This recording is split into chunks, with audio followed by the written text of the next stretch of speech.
And turning now to some breaking news out of New York. The NYPD presence is growing outside of Columbia University. NBC correspondent Antonia Hilton is there right now monitoring all of it. Antonia, we just saw some video come in of police. It looked like a very large contingent of police that were headed towards campus. We've been hearing that there have been officers amassing outside of Columbia's campus. What's happening right now? Have those police officers that you're seeing from this recorded tape made it onto the campus proper? Gotti, we are hearing the exact same thing. We've also seen officers in riot gear, and there's a growing presence behind me here. I'm on Amsterdam and 116th. Right there, that's Hamilton Hall. But our understanding from where we've seen the NYPD mobilize is that there's a possibility they're going to enter campus from the opposite side, so the Broadway side, and then come across the lawn and come to the building here. I just spoke with the dean of the journalism school, Jelani Cobb. He confirmed that he has been told that the police entry is imminent. And we are hearing that students and faculty are receiving alerts on their phones telling them that they need to shelter in place, that being out and about right now is something that will put them at risk for disciplinary action. And so everyone on this campus is just waiting for that to begin. It really seems like there's no longer a question of whether or not the NYPD is going to enter. It's just when, Gotti. Antonia, I mean, I've covered a fair share of these types of situations.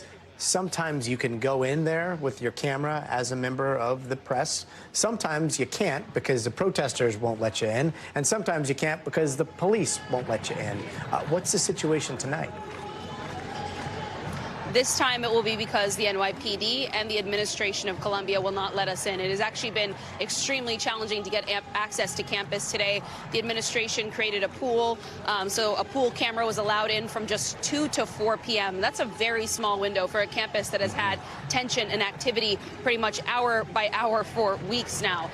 So it means that there is a lot that's happened on this campus today, and certainly a lot happening inside Hamilton Hall, where there's an estimate of about 60 people, a mix of students and, according to the NYPD, maybe outside agitators and anarchists inside. And the press has not been able to get access to see this. And we've received no indication that that's going to change the moment the NYPD enters. Certainly, some members of our team will get up close to that gate and ask.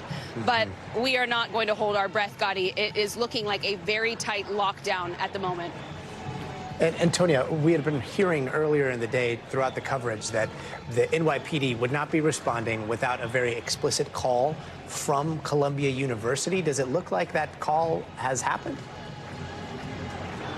Absolutely. And in fact, faculty members and a dean, Jelani Cobb, essentially confirmed that that's the case.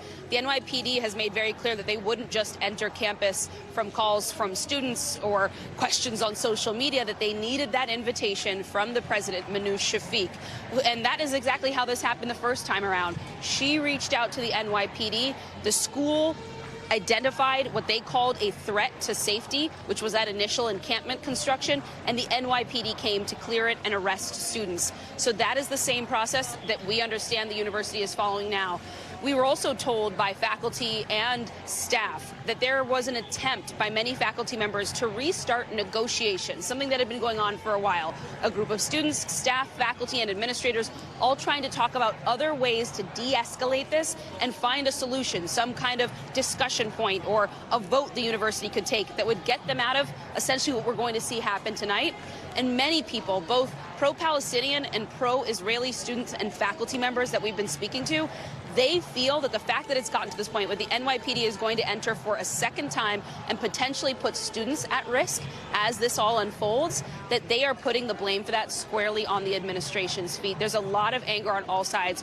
Jewish students feeling like this administration hasn't done enough to keep them safe and that it's their fault that this escalated, and pro-Palestinian students feeling that the administration has not engaged with them in a dialogue and tried to find another way out of this debate.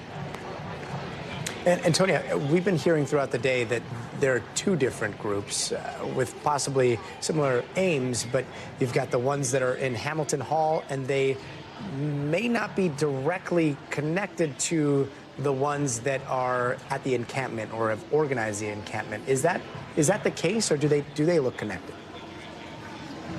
Yeah, that's a really important question because it can be hard to explain sometimes, especially with, a limited amount of time on air, what's happening here on the ground. There are a number of groups involved in these protests, and they have decentralized power structures. So that means there's not one student, one person calling the shots every day here. It means that there are different groups of students. They rotate, they kind of share, they discuss. Some of them are graduate students. Some of them are involved in unions, and they are staff and workers on campus. And then some of them are undergraduate activists.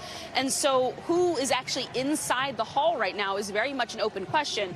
We know that there are some students, both our NBC News teams and an intern working for NBC News who's a student here has confirmed that there are students inside that building. But we also are hearing from the NYPD that there may be a large presence of people who are not affiliated with Columbia at all, essentially people who would have broken onto campus and taken part in what unfolded last night, entering that building, helping to barricade it, and kind of creating this chain that blocked other students from being able to access Hamilton Hall.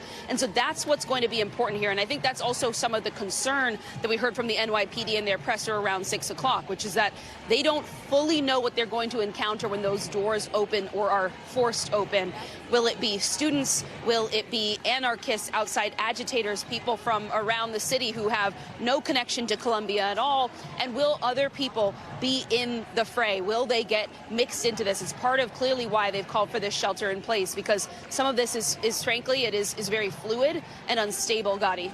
Thanks for watching. Stay updated about breaking news and top stories on the NBC News app or follow us on social media.